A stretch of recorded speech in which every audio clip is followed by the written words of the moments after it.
नीता को तारीफ शब्द पता ही नहीं था। घर के सारे काम वह एकदम सही सही करती थी। खाना बहुत स्वादिष्ट बनाती थी, लेकिन फिर भी आज का खाना अच्छा था। बहू ऐसा उसकी सास कभी नहीं बोलती थी और पति भी कभी उसकी तारीफ नहीं करता था। उसका बनाया हुआ खाना चुपचाप खाकर उठकर दोनों पति और सास चले जाते थे। उसने खाना खाया या नहीं इसका उन दोनों को कोई फर्क नहीं पड़ता था। सास को वह पसंद नहीं थी। उसके हाथों से जरा सी भूल हो गई तो सास तुरंत गुस्सा करती थी। उससे भी बुरी बात यह थी कि उसके पति और उसके बीच बातचीत ज़्यादा नहीं होती थी और उन्होंने ये चुप्पी बनाए रखी थी। वह उस पर ध्यान नहीं देता था। परदेश में पढ़ाई करने गया हुआ छोटा देवर मात्र समय समय पर नीता को फ़ोन करता था, पूछता था भाभी कैसी हो। उसका फ़ोन आने पर नीता बहुत खुश होती थी। अपना मन हल्का करने का उचित स्थान था। कुछ ही दिनों में देवर की पढ़ाई खत्म हो गई और वह घर आया। थोड़े समय के भीतर उसे एक अच्छी नौकरी भी मिल गई। नीता को बहुत आनंद हुआ। नौकरी लग जाने के बाद उसकी सास अपने छोटे बेटे की शादी के लिए बातचीत करने लगी, पर देवर को एक भी लड़की पसंद नहीं आती थी। उसने ही बोला होगा। उसे मना करने को सोचकर सास नीता को ही दोष दे रही थी।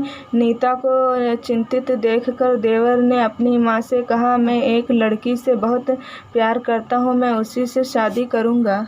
उसने जिद की, देवर जी यह बात पहले बतानी चाहिए थी ना। नीता ने ये बात अपने पति के कान पर डाली। इस बात पर उसने थोड़ी किटपिट की, लेकिन लड़की देखकर वह भी तैयार हो गया। सवाल बचा सास का अपने छोटे बेटे का मन कैसे दुखाएगी। वह बाद में उनकी भी हाँ हो गई। नीता को बहुत खुशी हुई। उसे लगा एक अच्छी सहेली आ जाएगी अब साथ देने के लिए, दिल के राज बताने के लिए। पर कैसी होगी छोटी देवरानी, रस बस जाएगी हमारे साथ और इस घर में वह एक अलग दुनिया बसाने पर जोर देगी देवर जी को।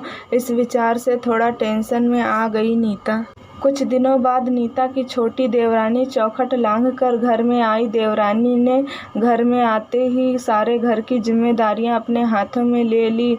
अब सास ने अपनी छोटी बहू की ज़्यादा ही तारीफ करना शुरू कर दिया। उसे माँ जैसा प्यार करने लगी। यह देखकर नीता की आंखों में आंसू आ जाते। वो सोचती, मैं भी तो यही काम करती थी, फिर मेरे साथ ही क्यों ऐसा बर्ताव। अब थोड़े दिनों बाद छोटी देवरानी पूरे घर पर राज करेगी और फिर मेरी जगह वहाँ पर कोने में होगी। अपने ही विचारों में खो गई नीता के भाव समझने पर छोटी देवरानी नीता के हाथ अपने हाथों में लेकर बोली, दीदी मुझे सब पता है, मुझे अपनी छोटी बहन समझिए, देखना बहुत जल्दी सब ठीक हो जाएगा।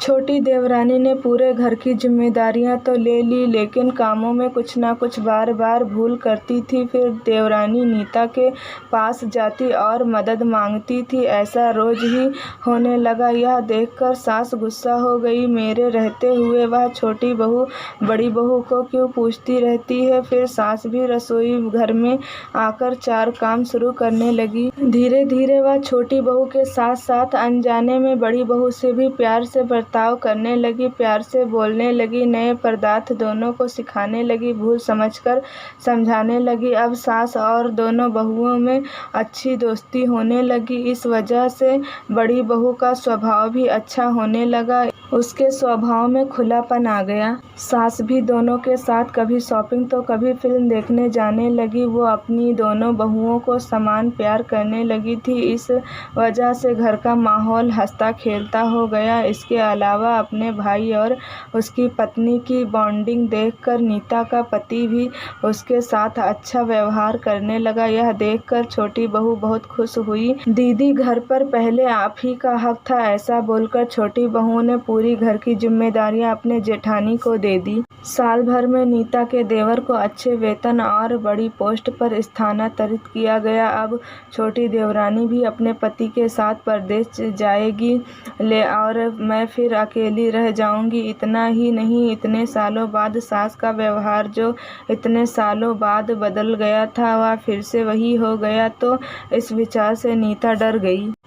देवरानी की नीता को इतनी आदत हो गई थी कि उसके बिना घर काटने को दौड़ेगा। देवरानी के आ जाने से घर का माहौल बदल गया था। वह थी ही ऐसी खुशमिजाज और ऊर्जावान, जैसे के नाम से पता चलता है। यहाँ देवरानी की हाल भी कुछ अलग नहीं थी। उसे दुख हुआ कि यदि यहाँ रहना पड़ा तो उसे अपने पति से दूर रहना पड़ेगा।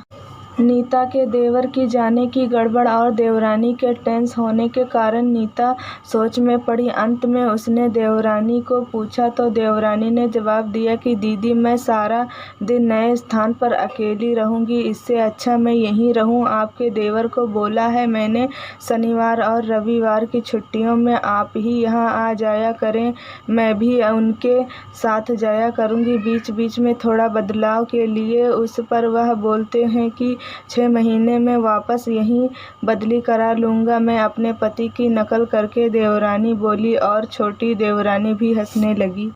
अपनी आंखों के आंसू पोंछते हुए नीता बोली, छोटी, यह दिन वापस नहीं आने वाले। जाओ तुम अपने पति के साथ, उनके साथ भी तो कोई होना चाहिए ना। दीदी, अपने मुझे बड़ी बहन का प्यार दिया, वैसे ही भैया के रूप में एक बड़ा भाई मिला। यह भरा हुआ संसार छोड़कर मैं कैसे जाऊं, वहाँ अकेले का मन नहीं लगेगा। 6 महीने का तो सवाल है, यह आते रहेंगे यहाँ। यह सुनकर नीता ने अपनी देवरानी को खुश होकर गले लगाया। तभी देवरानी नीता को बोली, अपने पति के साथ एक अलग जीवन बनाने में समय नहीं लगता, अपनों में रहकर पति की प्रतीक्षा में ही आनंद है। कहानी आपको कैसी लगी कमेंट करके ज़रूर बताइएगा। मिलते हैं अगली किसी नई कहानी के साथ, तब तक के लिए अल्लाह हाफिज़।